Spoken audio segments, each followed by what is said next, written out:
Imagine a city, right? And it's just struggling with massive, highly visible unemployment. Right. You've got people crowded in slums, desperate for work, basically waiting on street corners for a day's wages. So the government sees this crisis and decides to take drastic action. Which they usually do, yeah. Exactly.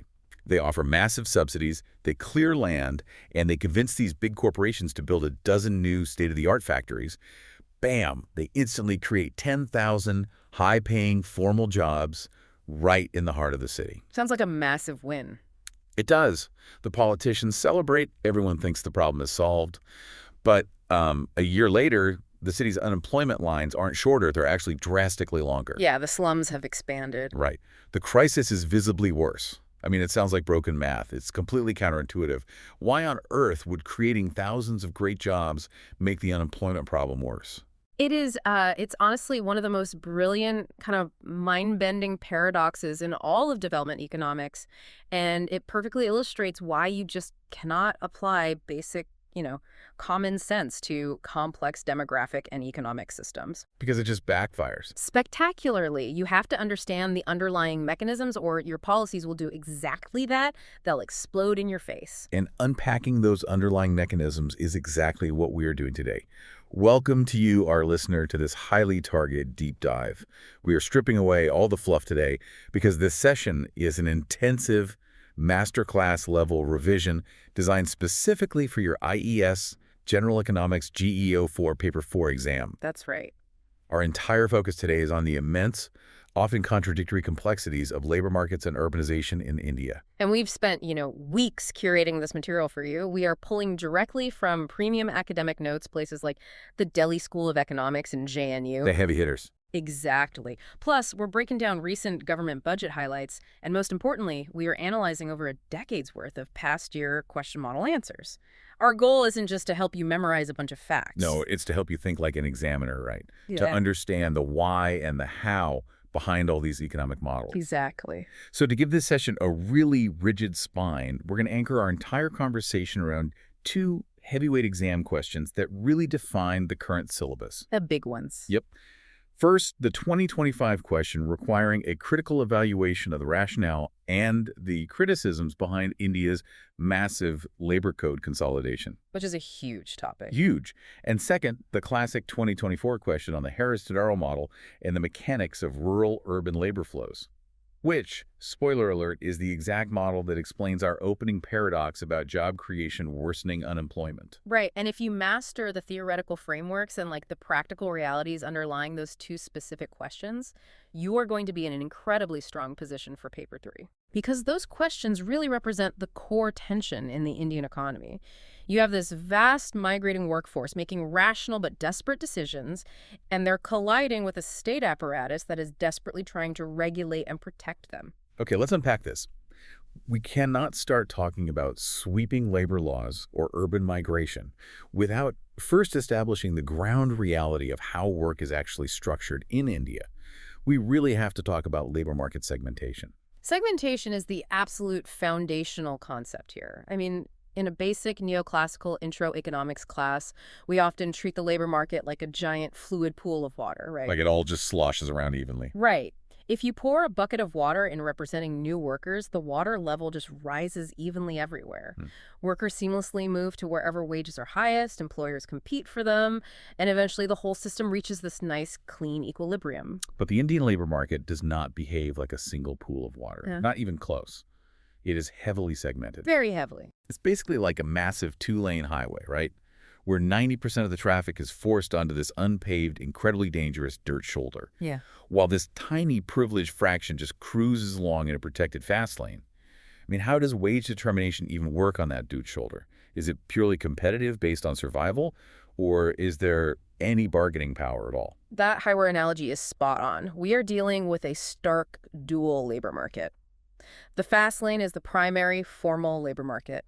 The dirt shoulder is the secondary informal labor market. And the disparity is just staggering. It really is. So let's define the parameters of that informal space first, because it completely dominates the Indian economic landscape. When we say informal employment or the unorganized sector, we aren't just talking about like a casual vibe at a startup office. No. We're talking about a very specific, legally defined absence of protection. It means work conducted entirely outside of formal statutory frameworks. There is no written employment contract. There's zero job security. You can be dismissed at a moment's notice without cause. Exactly. But crucially, it means an absolute lack of statutory Social Security. Right, and that is the defining metric for the examiner. No provident fund for your retirement, no employee state insurance for health coverage, no mandated maternity leave, no paid sick days. The worker bears literally 100% of the economic risk. Exactly. If they get injured on the job or if they fall ill and just can't work, their income drops to zero instantly. And the scale of this, this is what makes it the central issue of the Indian economy. We aren't talking about a small, fringe group of gig workers or summer interns here. Not at all. Based on data from organizations like the NCEUS, the National Commission for Enterprises in the unorganized sector, we are looking at a scenario where over 90% of India's total workforce is classified as informal. Let that number sink in for a second. Over 90%. It's wild. We are talking about somewhere between 450 and 500 million human beings. 9 out of every 10 workers you encountered, the guy building a high-rise apartment, the vendor selling vegetables, the driver in city traffic, the weaver in a textile unit. They're all on that dirt shoulder. They are entirely exposed to market shocks without any legal safety net. Yet this highly vulnerable workforce is responsible for generating roughly half of the nation's entire gross domestic product. So half of the economic output of one of the fastest growing major economies in the world is essentially built on the backs of workers who have practically no formal economic standing. Exactly. That creates a massive analytical puzzle when it comes to wages. Inside the formal fast lane, we know how wages are set. You've got trade unions, collective bargaining, wages indexed to inflation through stuff like the dearness allowance. Yeah. But outside on the dirt shoulder, the informal sector, how does a worker actually get paid? What's fascinating here is that it's a brutal mechanism. To understand wage determination in the informal sector, you just have to discard the whole idea of equal bargaining power. Okay. In the formal sector, an employer might actually use what economists call an efficiency wage. This is this really interesting concept where an employer deliberately pays above the market clearing rate. Wait, why would a profit-maximizing company intentionally pay more than they absolutely have to? Because it can actually lower their overall costs in the long run. By paying an efficiency wage, the firm reduces worker turnover, which saves a ton on training costs. Oh, that makes sense. Right. It allows workers to afford better nutrition, which directly increases their physical productivity and stamina. And it creates a really strong incentive for the worker not to slack off because losing this artificially high-paying job would be a massive penalty. I see. So it's a strategic investment in the workforce. But I'm guessing that logic does not apply to the 450 million people in the informal sector. It rarely ever does. In the vast, unskilled informal sector, wages are overwhelmingly determined by a mechanism best understood through a Marxian economic concept known as the reserve army of labor. The reserve army. Yeah. Now, you don't need to be a Marxist to understand the mathematical utility of this concept for the exam. It basically describes a structural, systemic surplus of unemployed and underemployed labor. So, because of severe agrarian distress, which I know we'll get into later, millions of people are constantly pouring out of rural areas into the cities, desperately looking for any way to survive. And they form this massive reserve army. Exactly. And this structural surplus fundamentally breaks the normal supply and demand curve for labor. From the perspective of the informal employer, say, a middleman hiring daily wage laborers for a construction site, the supply of labor is effectively infinite at the subsistence wage level. Wow. So if a worker tries to negotiate, if they're like, hey, with inflation, I can't feed my family on 300 rupees a day, I need 350, the employer doesn't counteroffer. They don't have to. The employer just dismisses that worker and points to the 20 other people standing right behind them in that reserve army, all of whom are hungry enough to accept the 300 rupees. It's a race to the bottom. Completely. Because this massive pool of surplus labor exists, wages are structurally depressed and anchored to the absolute bare minimum required for basic survival and reproduction of the workforce. The wage is competitive, sure, but it's competitive in the worst sense. Right. The worker has zero individual leverage. And because they are informal, they have zero institutional leverage either. Exactly. And this brings up a really crucial evolution in the syllabus. When we think of this informal vulnerability, we traditionally picture, agricultural laborers or people carrying bricks on their heads at a construction site. The traditional images. Right.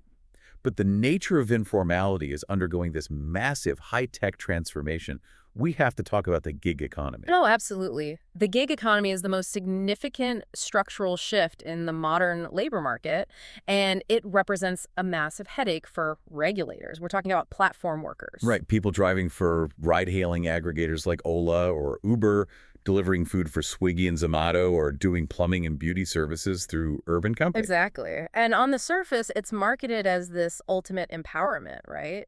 The platforms call them partners, not employees. You download an app, you work whenever you feel like it, you're your own micro-entrepreneur. Yeah, it feels very modern and formal. You get paid digitally, there's a rating system. Hmm. But structurally, what is actually happening behind the app? Structurally, it is the creation of a massive, unprecedented regulatory gray zone. These platforms have brilliantly utilized technology to completely fracture the traditional employer-employee relationship. How so? By classifying these workers as independent contractors, the platforms successfully bypass almost all of the traditional statutory obligations associated with the formal sector. Oh, wow. Yeah, they don't have to pay minimum wage for the hours a driver spends just waiting for a ride. They don't contribute to provident funds. They don't provide health insurance. So it's essentially the old, precarious, informal sector, Yeah. but just wrapped in a very sleek, venture capital-funded digital interface. That's exactly what it is. And the scale of this new gray zone is just exploding, isn't it? Accelerating exponentially. According to projections by Niti Aayog, India had roughly 7.7 million gig workers in the 2020 to 2021 period. But they project that number to skyrocket to 23.5 million by 2030. 23.5 million. You're looking at a workforce the size of a small European country, entirely dependent on algorithmic platforms that actively deny being their employers. And this explosive growth of digital informality, combined with the crushing weight of traditional informality we just talked about, is exactly what forced the Indian government's hand. Oh. Which brings us directly to the first major exam focus for today, the historic consolidation of the four labor codes. Yes. And to understand why the government undertook this massive political risk, you really have to understand the nightmare they were trying to fix. Set up the scene for us. Prior to these codes, India's labor regulatory framework was this labyrinth of 29 different central labor laws. Many of these laws were incredibly archaic, dating back to the colonial era or the immediate post-independence period. Right. They were drafted for a factory-heavy economy that honestly just no longer exists in the same way. They were notoriously complex too, right? Often overlapping, sometimes directly contradicting each other. From the perspective of an employer trying to set up a formal business, it must have been a compliance nightmare. Oh, absolutely. You needed armies of lawyers and HR professionals just to ensure you weren't accidentally breaking some obscure law you'd never even heard of. Wow. The complexity acted as a massive deterrent to formal job creation. So the government initiated a landmark legislative overhaul, collapsing those 29 fragmented central laws into 4 streamlined, comprehensive labor codes. And for the GE-04 exam, you must be able to articulate the rationale and the critical debates surrounding each one of these. So let's start with the Code on Wages, passed in 2019. Right, the wage code. What was the central problem this specific code was trying to solve? The primary goal was universality. Under the old framework, specifically the Minimum Wages Act of 1948, minimum wage protection was incredibly fragmented. It relied on a schedule of employments. What does that mean in practice? It meant that if your specific job title or your specific industry wasn't explicitly listed on a government schedule, you had absolutely no legal right to a minimum wage. It left millions of unorganized workers completely unprotected simply because their occupation wasn't on a list.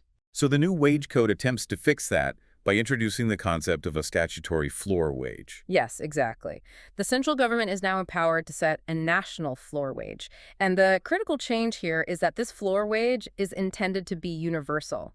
It applies to all workers across all sectors, regardless of whether they are formal or informal, and regardless of whether their specific job is on some schedule. That sounds like a huge step. It is.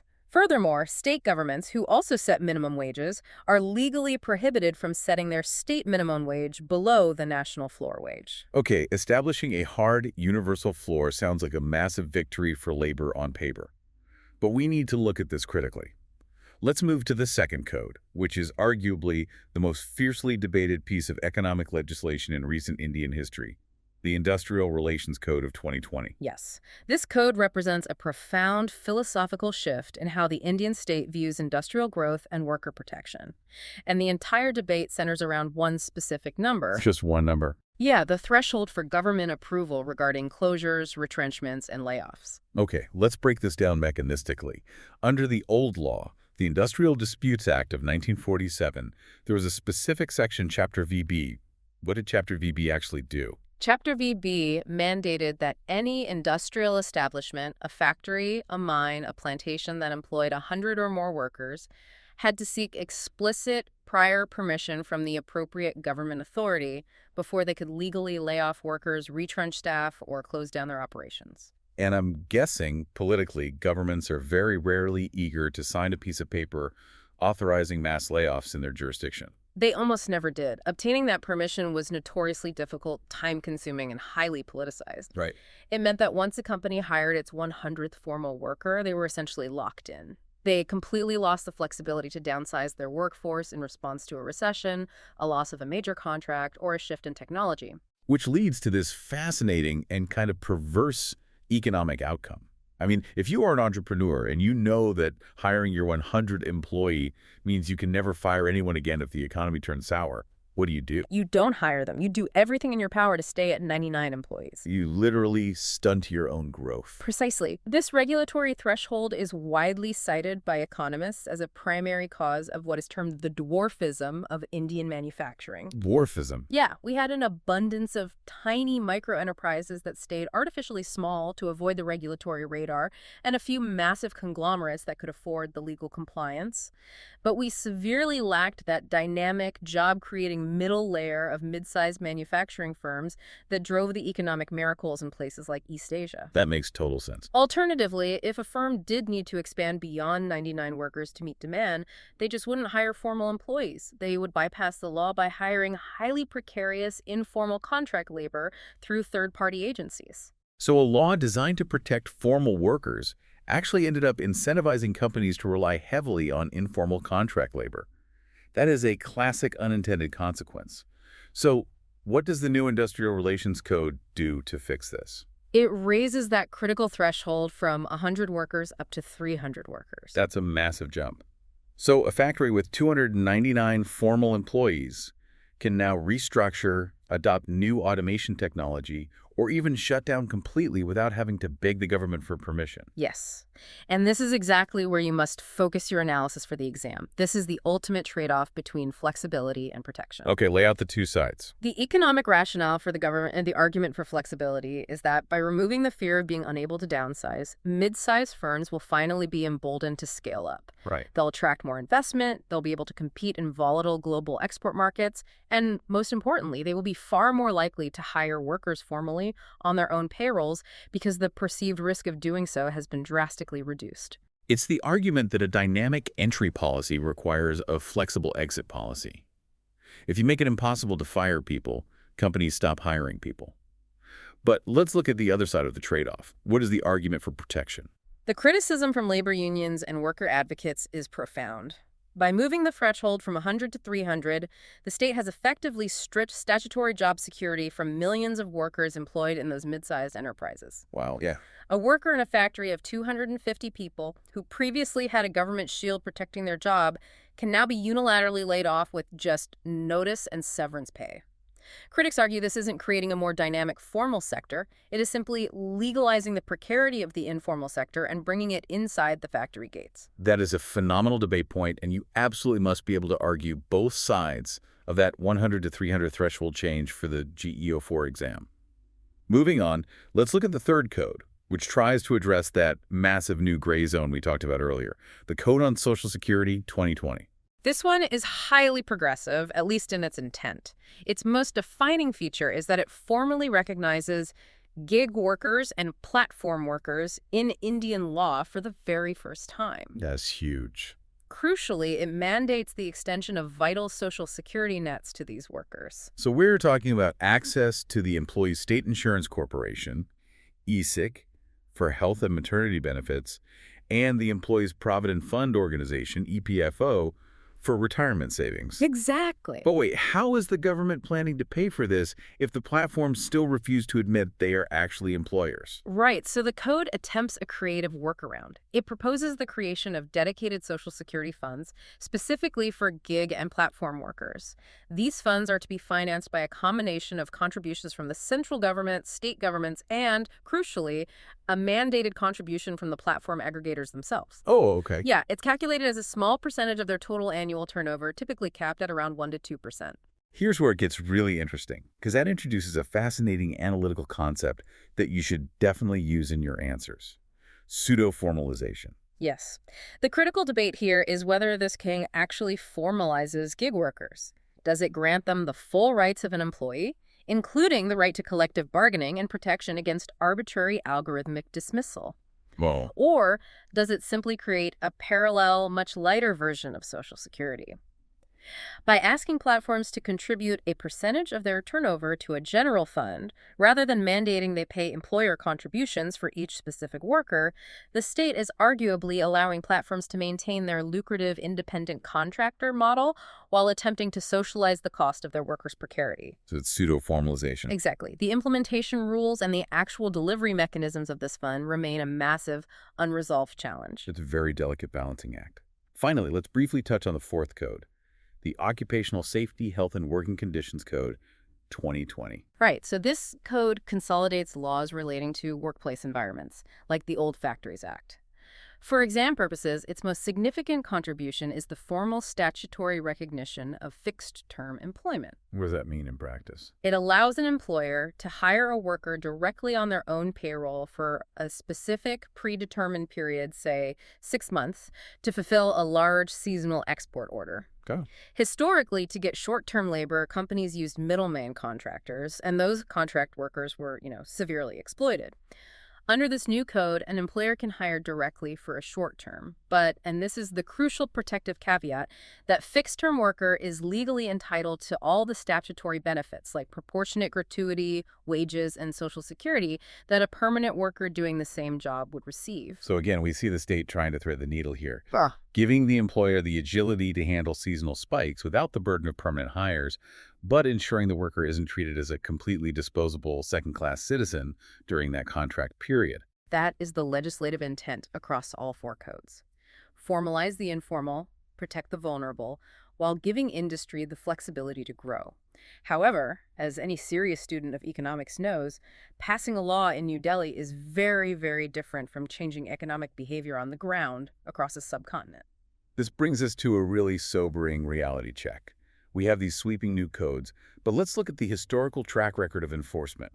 Take the wage code and its promise of a universal floor wage. What does the empirical evidence actually tell us about minimum wage enforcement in India? The data paints a picture of a massive systemic enforcement void. I mean, we have had minimum wage laws on the books since 1948, yet countless academic studies and government surveys consistently reveal that a vast percentage of the informal workforce earns significantly below the legally mandated minimums. It's that bad. We often see informal workers earning 40 to 60% less than formal workers performing nearly identical physical tasks. Wow. Why is there such a massive gap between the law and reality? Is it just corruption? Corruption plays a role, sure, but it's primarily an issue of state capacity and the sheer structural design of the informal economy. You are trying to regulate millions of scattered, unregistered micro-enterprises.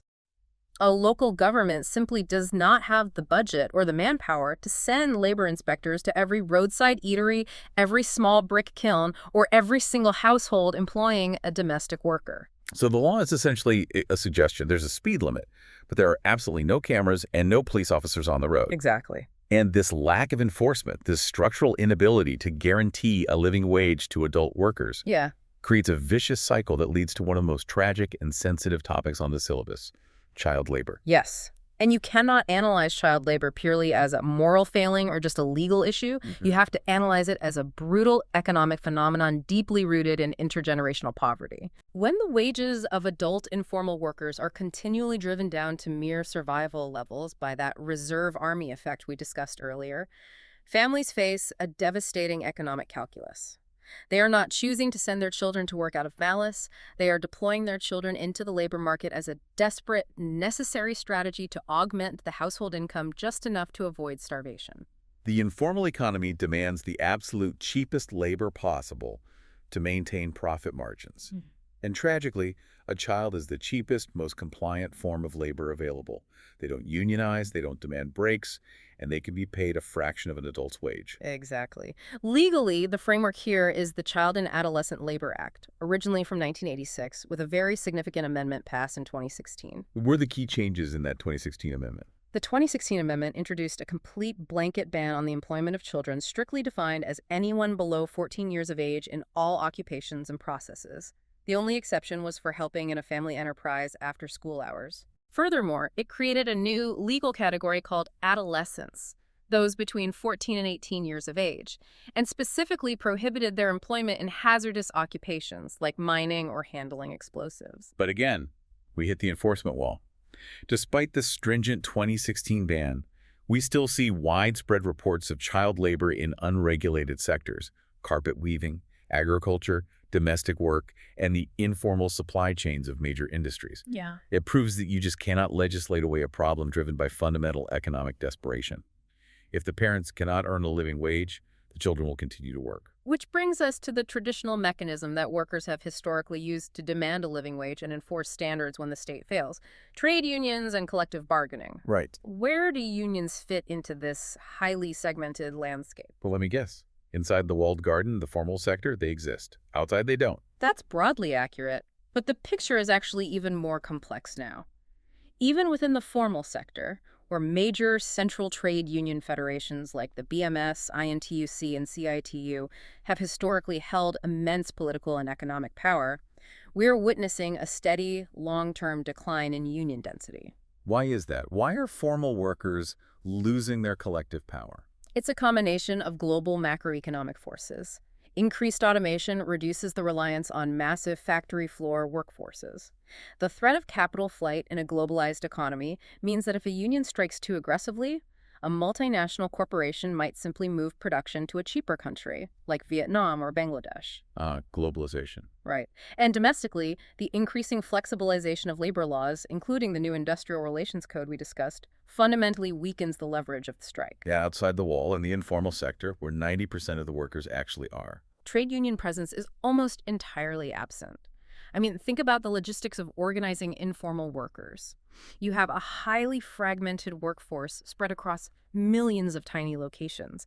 You have workers on temporary daily wage contracts who are in constant competition with each other. It's just structurally impossible. Exactly. If a construction worker tries to organize a union on Monday, they will simply be fired and replaced by Tuesday, and they likely won't even be at the same construction site the following week anyway. It's impossible to build solidarity when everyone is easily replaceable and constantly on the move. And this lack of collective bargaining power severely undermines India's commitments on the global stage.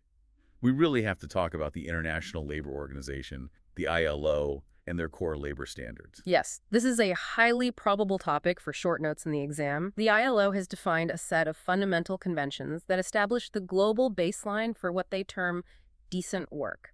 They categorize these core standards into 4 non-negotiable clusters. Let's list those 4 clusters clearly for the listeners. First, the freedom of association and the effective recognition of the right to collective bargaining. Second, the elimination of all forms of forced or compulsory labor. Third, the effective abolition of child labor. And fourth, the elimination of discrimination in respect of employment and occupation. Now, India is a founding member of the ILO. Have we actually ratified these core conventions? On paper, India has a relatively strong record.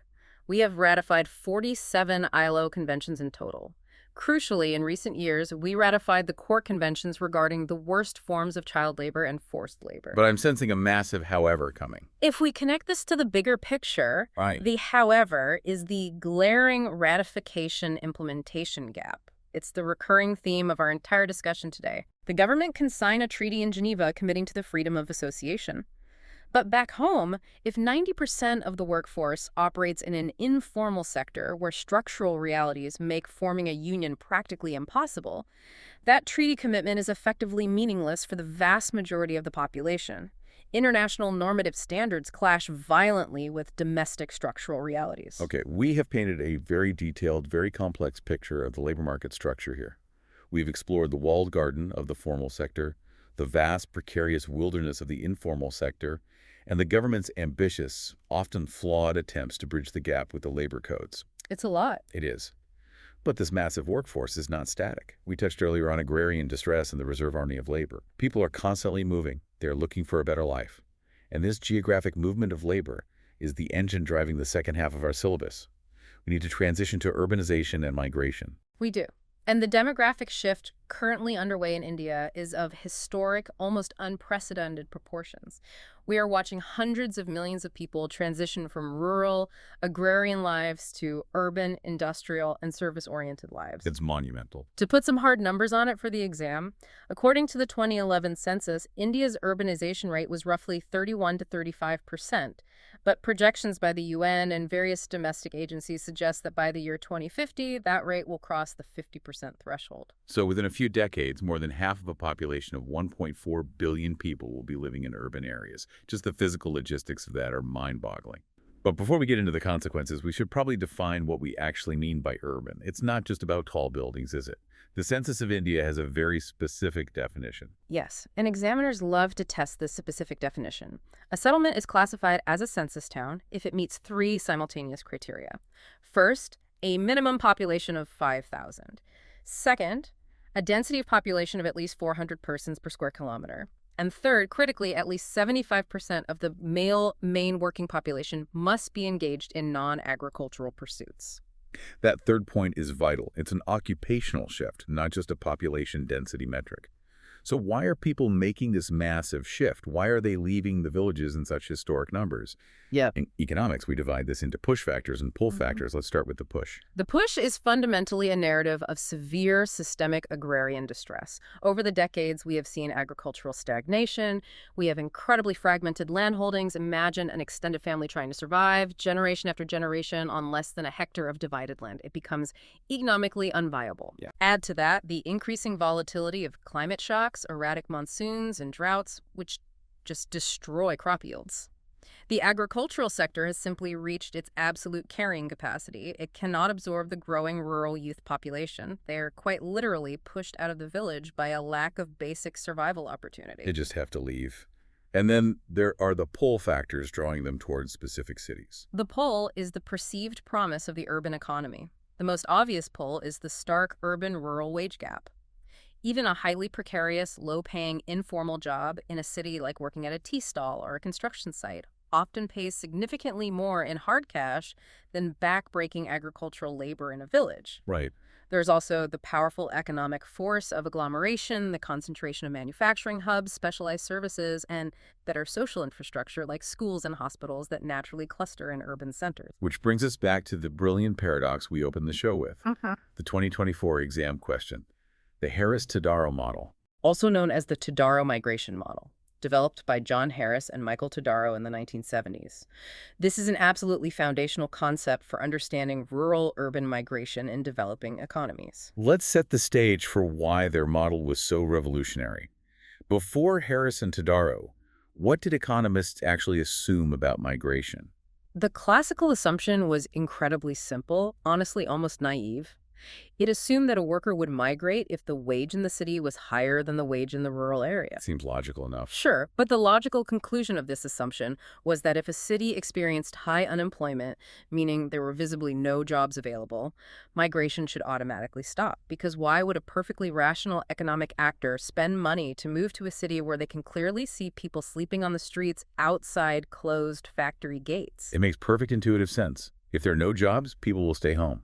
But Harris and Todaro looked at the actual data coming out of developing nations in Africa and Asia, and they noticed a glaring contradiction. Exactly. They observed a persistent, seemingly irrational phenomenon. Rural to urban migration was continuing at massive unabated rates, even when urban open unemployment was incredibly high. People were flocking to cities that visibly had no jobs for them. So weird. Harris-Todaro's brilliance was creating a mathematical model that proved this seemingly irrational behavior was, in fact, a perfectly rational economic calculation by the migrant. How did they prove that? What was the missing variable in the classical assumption? The breakthrough was introducing the concept of the expected urban wage. Harris-Todaro argued that a potential migrant sitting in a village doesn't just look at the high formal wage in the city in isolation. They look at that high formal wage and they multiply it by the mathematical probability of them actually securing that specific job. Okay, let's walk through this with a detailed scenario to make the mechanics crystal clear for everyone listening. I'll play the role of a young worker in a rural village. Okay, let's do it. Right now, I can work in the fields, and I know with 100% certainty I will earn 100 rupees a day. That is my secure rural wage. Now, my cousin in the city tells me there are formal factory jobs that pay 300 rupees a day. The classical model says I compare 100 to 300, and I move. But you are smarter than that. You also know that the city is crowded and unemployment is high. Let's say, based on the total number of formal jobs divided by the total urban labor pool, you calculate that you only have a 33% chance, a 1 in 3 chance of actually landing that 300 rupee factory job if you move. Okay, so I have to calculate my expected wage. I take the formal wage of 300 rupees and I multiply it by my 33% chance of getting it. 300 times 1/3. My mathematically expected urban wage is 100 rupees. Exactly. And in that specific scenario, where your expected urban wage of 100 equals your certain rural wage of 100, the model says the system is in equilibrium. You are indifferent. The migration flow stabilizes. But let's change the variables to show why migration happens despite unemployment. Let's say the rural economy worsens. A drought hits. My guaranteed rural wage drops to 80 rupees a day. Now, compare your numbers again. Your expected urban wage is still 100 rupees, a 1 in 3 chance at 300. But your rural wage is now 80. The expected urban wage is higher. Therefore, as a rational economic actor, you migrate. Wow. You pack your bags and move to the city, fully knowing there is a 66% chance you will not get the factory job. You migrate anyway because the statistical gamble is still mathematically better than the certainty of poverty in the village. This is a perfect analogy. It is literally an economic lottery ticket. The formal job is the jackpot. Even if the odds of winning are low, if the jackpot is big enough and your current situation is desperate enough, you buy the ticket, you move. That is the absolute essence of the Harris-Todaro model. Migration will continue as long as the expected urban wage exceeds the actual rural wage. Now let's bring it back to the paradox we started the show with. I am the mayor of this city. I see thousands of unemployed migrants arriving because they're playing this lottery. I want to solve the urban unemployment crisis, so I use taxpayer money to build new factories, creating thousands of new, formal 300 rupee jobs. Walk me through exactly why my policy backfires. It backfires because you are fundamentally altering the probability of winning the lottery. Let's go back to the math. If you suddenly create thousands of new formal jobs in the city, what happens to the probability variable in the migrant's expected wage calculation? Well, initially, before anyone else moves, there are now more jobs for the same number of people in the city. So the probability of getting a job goes up. Let's say it goes from a 33% chance to a 50% chance. Exactly. Now, recalculate the expected wage for the worker back in the village. Okay, the formal wage is still 300, but now I multiply it by a 50% chance. My expected urban wage shot up from 100 rupees to 150 rupees. And remember, the rural wage is still sitting at 80 rupees. Suddenly, the gap between the rural gauge of 80 and the expected urban wage of 150 is massive. The lottery ticket just became incredibly attractive. Word reaches the villages that the city is hiring. What happens next? A massive, disproportionate wave of new migrants floods into the city. Precisely. The model demonstrates that for every single new formal job you create in the city, you might attract 3, 4, or even 5 new rural migrants hoping to claim it. One lucky migrant gets the factory job, the other 4 do not. Right. They end up on the streets, expanding the slums and swelling the ranks of the urban unemployed. Therefore, the mayor's well-intentioned policy of creating urban jobs to solve urban unemployment paradoxically resulted in a massive net increase in the absolute number of unemployed people living in the city. It is a devastating policy trap. It proves mathematically that you cannot solve urban problems by only focusing on the city. That is the ultimate policy implication of the Harris-Todaro model. Sustainable correction absolutely requires balanced development. You have to aggressively intervene to raise the rural wage, to make agriculture more productive, or critically, to create viable non-farm employment in rural areas so that the gap between the rural wage and the expected urban wage narrows. Fix the source. Yes. If you don't reduce the push factor at the source, the migration engine will never stop, no matter how many urban jobs you create. Okay, so we have this massive influx of migrants who bought the lottery ticket but didn't win the formal job jackpot. Where do they go? I mean, they don't just vanish. They are absorbed into the urban informal sector. Yes, the urban informal sector acts as a massive sponge. And within academic literature, there is a fascinating debate about the nature of this sponge. There are two primary contrasting views you really need to know for the exam. Let's contrast them. The first view, often associated with early ILO perspectives, takes a somewhat optimistic stance. They view the urban informal sector as a zone of productive absorption.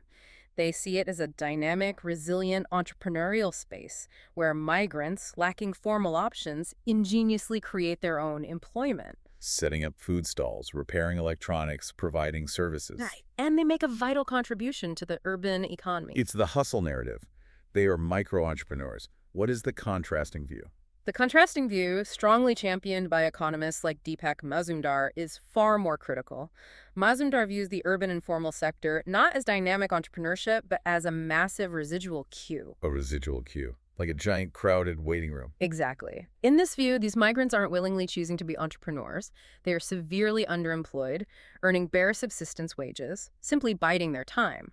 They are waiting in the queue for a chance to slip into the primary formal labor market if an opening ever arises. That sounds grim. It creates a stable but grim equilibrium where high urban open unemployment coexists permanently with severe sprawling underemployment. The physical manifestation of this residual queue is the rapid expansion of urban slums. The infrastructure of Indian cities is just buckling under the weight of this migration engine. The government is trying to respond, though. Let's look at the policy responses mentioned in the syllabus. Right. The government has launched several overlapping missions to try and manage this urban explosion. First, you have the Smart Cities mission. This targets 100 select cities and focuses heavily on integrating ICT information and communication technology infrastructure. It aims to use data to optimize traffic, waste management, and energy grids. Okay, but However, a major critique you should note is its reliance on area-based development. meaning they focus on developing a small, specific enclave within the city to a very high standard rather than upgrading the entire city evenly. Yes. Critics argue this creates islands of excellence surrounded by seas of decay rather than inclusive urban development. To address broader infrastructure needs, the government launched AMER, the ATOL Mission for Rejuvenation and Urban Transformation. What does that one do? AMER focuses on providing basic civic amenities like reliable water supply, sewerage networks, and urban transport, particularly targeting slightly smaller cities to help disperse the migration load away from the overflowing megacities. But let's be real, the most pressing issue for a migrant isn't an optimized traffic grid, it's a roof over their head. Which brings us to PMA Urban. The Pradhan Mantri Awas Yojana Urban. This is the flagship housing intervention. It attempts to address the massive urban housing deficit primarily by providing a credit-linked subsidy scheme, essentially subsidizing home loan interest rates to make affordable housing viable for lower income groups. Crucially, it also includes provisions for in situ slum rehabilitation, attempting to utilize private land development rights to build formal housing for slum dwellers exactly where they currently reside, rather than displacing them to the outskirts of the city. But even with these massive infrastructure pushes, we have to acknowledge that a vast portion of this migration isn't permanent. People aren't just moving to Mumbai, buying a subsidized house, and becoming lifelong Mumbaikers. Absolutely not. The nature of domestic migration in India, which involves a staggering estimated 400 million people historically, is incredibly fluid. A massive proportion is categorized as circular or seasonal migration. Describe how circular migration actually functions on the ground for us. Consider the agricultural cycle. During the lean seasons, when there is no sowing or harvesting to be done in the village, millions of landless laborers and marginal farmers face starvation. So they engage in a survival strategy. They migrate to urban centers for a few intense months. To do what?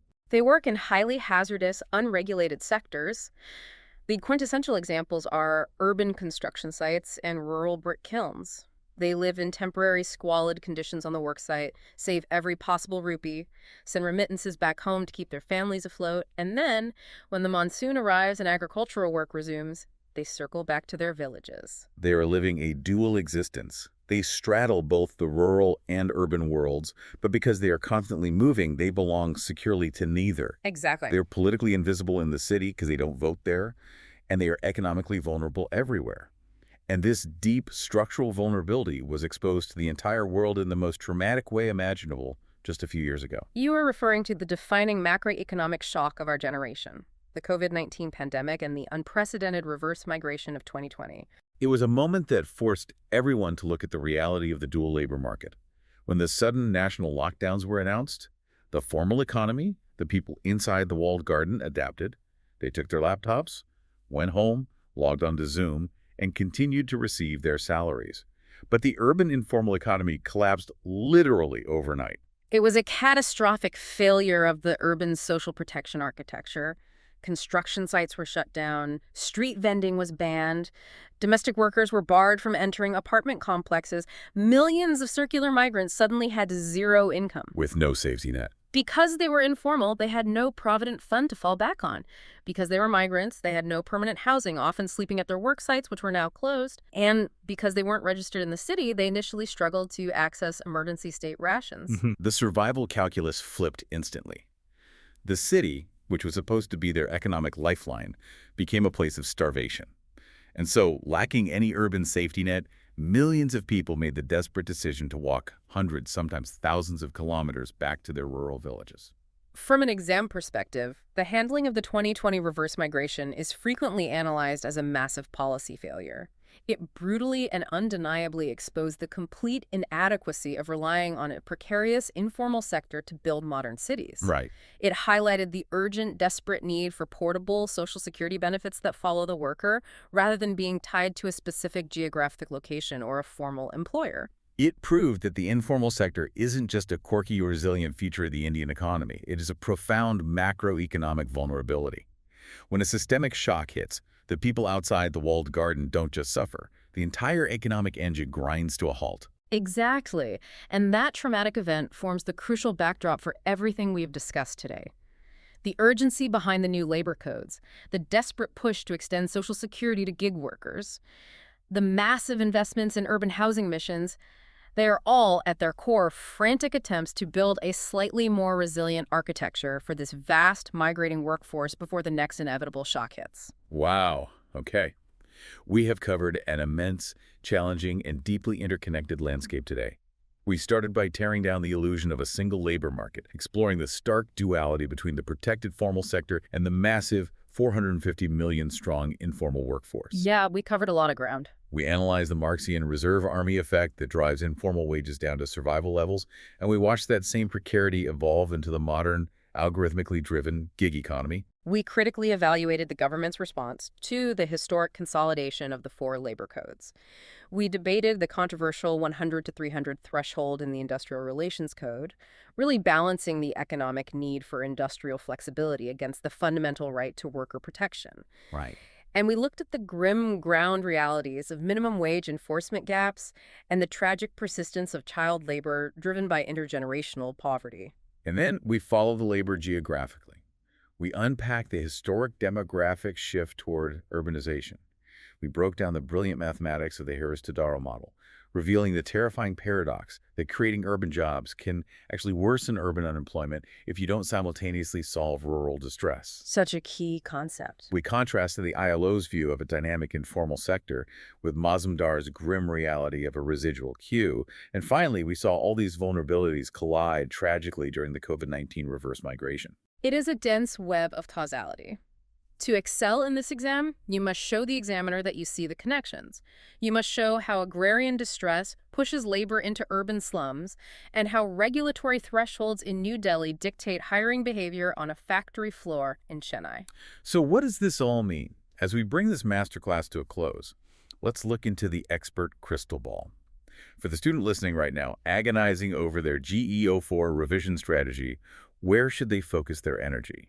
What are the three most high-probability, high-yield patterns you anticipate for the 2026 exam? Based on the trajectory of recent PYQs and current macroeconomic discourse, I urge you to absolutely master these three specific areas. First, the labor code consolidation. You must be prepared to write a comprehensive critical evaluation. Do not just list what the four codes are. Analyze the economic rationale behind merging the 29 archaic laws. Got it. Focus heavily on the Industrial Relations Code. You must be able to eloquently debate the flexibility versus protection trade-off surrounding the new 300 worker threshold and its potential impact on industrial dwarfism. Okay, that's one. What's number two? Second, the Harris-Todaro model. This is perennial. You must be able to logically derive the equilibrium using the mathematical concept of the expected urban wage.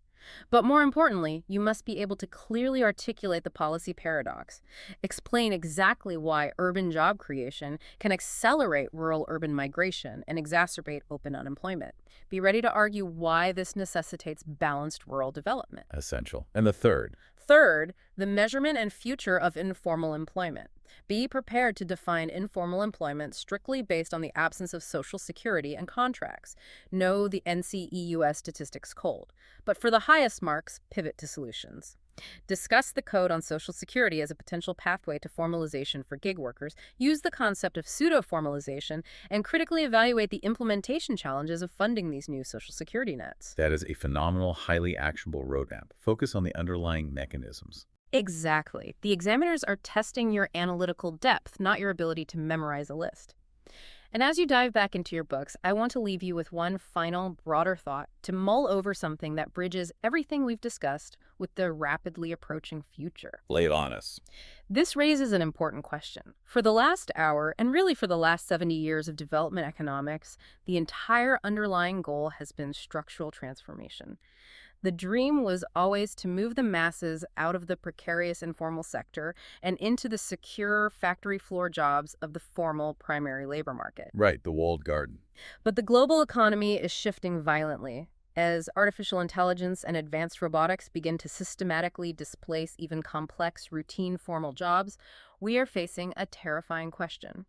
Will the gig economy and the tech-driven informal sector become the primary future of work in India, rather than just a secondary fallback? Oh, wow. Are we desperately trying to enact labor codes to formalize a model of industrial employment that AI is already rendering globally obsolete? That completely flips the script. If the walled garden is being dismantled by technology, maybe we need to completely reimagine how we regulate, protect, and empower the vast, sprawling ecosystem outside the walls, because that might be where everyone ends up living. It challenges the very foundation of how we define a good job in the 21st century. That is a profound, slightly unsettling, but incredibly relevant thought to carry into your exam prep.